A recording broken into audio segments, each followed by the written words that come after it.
Power outages and dead batteries happen when you least expect them. That's why we tested solar generators in real-world conditions, from powering refrigerators to measuring actual solar charging speeds. Today, we're ranking the 8 best solar generators of 2026.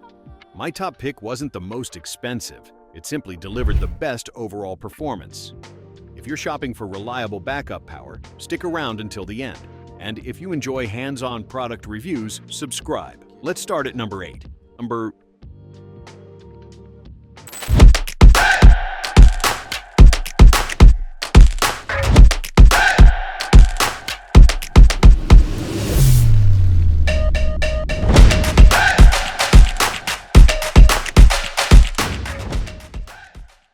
Starting our list is the Anker Solix C2000, and I want to be clear.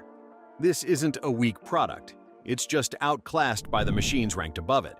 What impressed me most was the outlet count for its size, 12 total ports, and unlike a lot of compact stations, the inverter can actually deliver its full 2,400 watts to the AC bank at once. We ran a fridge for 18 hours straight off it, no problem, and even fired up a 4-slot toaster and electric kettle without tripping anything. The fast charging is genuinely clever too. We confirmed with a watt meter that it maintains a full 1,800 watt AC input, even while simultaneously powering a 1,400 watt space heater, which a lot of competitors can't do without throttling. Where it lost points, solar input caps at 800 watts, lower than several stations of similar size, and it has 0 weather resistance rating. If you're using this indoors as backup power, it's solid. If you want to leave it hooked to panels outside, look elsewhere on this list. The Bluetti AC180 sits comfortably in the mid-range, and that's exactly where it should be. At 1,152 watt-hours and 1,800 watts of output, we got a refrigerator running for up to 17 hours, and the fast charge mode hitting 80% in just 45 minutes is genuinely useful for last-minute prep before a storm. What pushed this one up a spot for me was the solar input ceiling. 500 watts is higher than you'd expect at this size and price. The 15-watt wireless charging pad on top is a nice bonus for phones. My only real complaint is the port selection. 5 USB ports sounds great until you realize only one is USB-C. If Bluetti's naming a bigger sibling, the AC200L, as their upgrade pick, that tells you this one is intentionally positioned as the budget-conscious mid-power option. And for that role, it performs well. This is Jackery's toughest station, and it shows. The IP65 weatherproof rating, molded rubber port covers, and titanium alloy cooling structure with no side vents mean this thing can genuinely take a beating outdoors without worrying about water intrusion. It feels built for people who are hard on their gear. With 1,800 watts of output and 1,536 watt-hours, it's well-suited for weekend camping or running smaller appliances during an outage, though it's not positioned as a full home backup solution. My one real frustration testing this: Jackery uses its own DC8020 input format, instead of the more universal MC4 to Anderson connection most other panel brands use. It's not proprietary technically, but it functionally locks you into Jackery panels unless you buy an adapter, a minor annoyance that kept it out of the top half of our list. The Explorer 1000 V2 earns its spot with a smarter battery. It moved to LiFePO 4 chemistry, which gets you roughly 4,000 charge cycles compared to just 500 on older lithium-ion models, a massive difference in long-term value, plus better performance in extreme temperatures. Capacity landed at 1,070 watt-hours, modest compared to the bigger units on this list. But our tester found that lower capacity didn't always mean shorter real-world runtime compared to higher capacity competitors. 7 ports cover the essentials, including a 100-watt USB-C for fast device charging, and it'll run a small fridge or cooler for over 15 hours. Charging times are about average across the board, 6.5 hours via solar and 5.5 via wall outlet.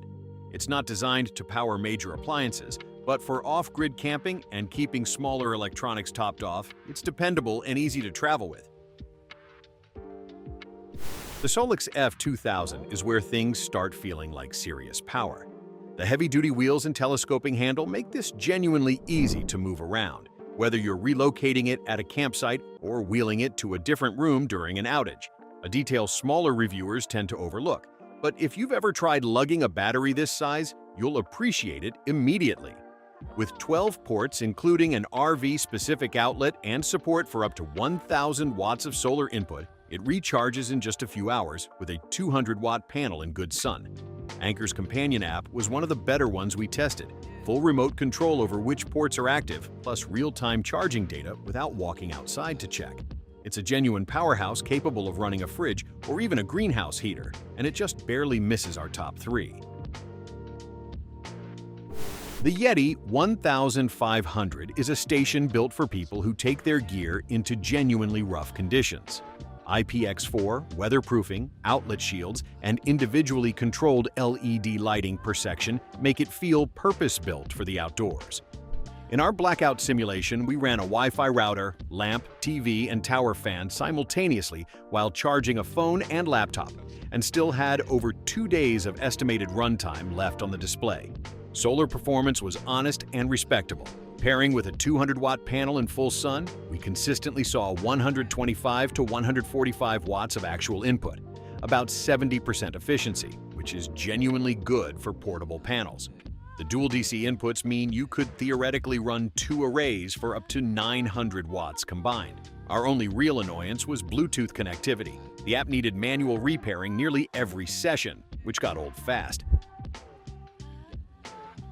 The Delta Pro is where output starts rivaling gas generators, and the numbers back it up.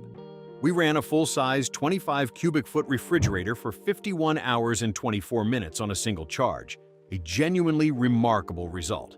Recharging from a wall outlet took just 2 hours and 36 minutes, and XBoost technology lets output spike to 4,500 watts when you need it. The trade-off is charging speed from solar alone. The included 2 220-watt panels combined for a 440-watt maximum, but in real spring sun, we typically saw high 300s, and a full panel-only recharge in a single day wasn't realistic. The real advantage here is headroom. The Delta Pro accepts up to 1,600 watts of solar input total. So if you're setting this up as serious home backup or off-grid cabin power, you have the room to scale up panels and cut charge times dramatically. It's less a plug-and-play camping unit and more a foundation for a real power system. Taking the top spot is the Bluetti Apex 300, and what earned it the #1 ranking is versatility that genuinely outclasses everything else on this list. It works perfectly well as a standalone unit. 3,840 watts of output, 7,680 watts of surge, and 2,764.8 watt-hours of capacity. But it's also designed to grow into a full home backup system. The dual inverter design was a standout in testing. 2 separate banks of 120-volt, 1,920-watt output let us run a space heater and toaster simultaneously with 0 issues, something single inverter stations on this list couldn't match. Solar input is where it really separates itself. 2 ports supporting up to 1,200 watts each for 2,400 watts total input, which is genuinely rare at this size and price. We only tested with a 350-watt panel, realistically over 24 hours for a full charge with that setup. But knowing it can scale to a much larger array, including pairing with Bluetti's SolarX 4K regulator for full solar arrays, makes this less a generator and more a foundation you can build a whole home energy system around. Whether you want portable power now or a home backup system later, this is the one I'd tell a friend to buy. All the current links and pricing are down in the description below. If this saved you time researching, a like genuinely helps this channel out. And if you're new here, subscribe. We're testing a new category of consumer product every week. Thanks for watching, and I'll catch you in the next one.